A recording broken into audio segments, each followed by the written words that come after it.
Ok, en fait, tu me dis, là on en parle, ça a l'air simple, ça a l'air facile, tu as vu la formation, c'est clair, c'est bien expliqué, tu as les codes d'entrée, les codes de sortie, quoi faire, les critères d'entrée, etc. Ouais, tu te dis, comment est-ce que tu peux tilter en fait? Ouais, les gens derrière. Pourquoi les gens déraillent? Le fameux, l'unique, ça a l'air pas mal. Ouais. Le ça a l'air pas mal en fait, il fausse tout. J'en parle un petit peu, j'en ai parlé hier pendant le live Insta. La fameuse petite voix qui vient te casser, le je connais le foot quand même.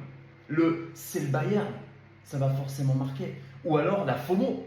La FOMO, tu vois, tu rentres. Moi si je vous dis de rentrer sur une cote à 3,5 ou 4, et que vous vous dites, ah, il y a une activité de dingue, je vais rentrer, et que la cote elle est à 2, en fait, sur le coup, même si ton pari passe, tu vas te dire, attends, c'était bien, j'ai bien fait de rentrer. Ouais, mais en fait, on pense long terme. Là, sur le court terme, c'est intéressant. Est-ce que la stratégie est aussi viable sur une cote à 2 que sur une cote à 3,5 ou 4? Pas forcément. Et même très souvent, non. Oui, ils rentrent parce qu'ils ont peur de que les trucs arrivent avant la cote. Exactement, ils ont peur de rater l'opportunité. Et c'est ce qui fait qu'en fait, Alors, presque non, en fait, c'est vraiment sur la cote, on n'a pas partie sur la cote, mais. comme je dis toujours, en fait, bien sûr, si la cote n'est pas là, l'opportunité n'est pas là.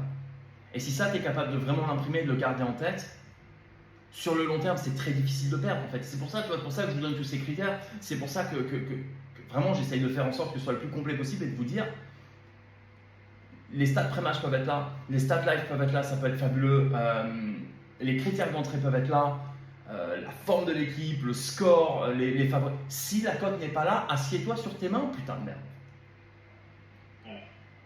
Parce que finalement, la cote, tu prends une équipe comme Manchester City, début de deuxième mi-temps, je t'annonce, le setup il est idéal. S'il ne mène pas au score, qu'il joue à domicile, il massacre tout. Pourquoi est-ce qu'on rentre pas? Parce qu'en fait, prendre une cote à 1,30 c'est nul.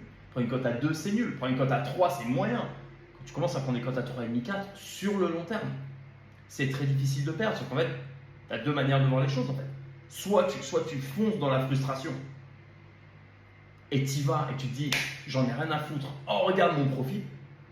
Soit tu es dans un esprit où ce qui m'intéresse en fait, c'est pas la frustration, c'est de voir ma bankroll augmenter en fait. Voilà.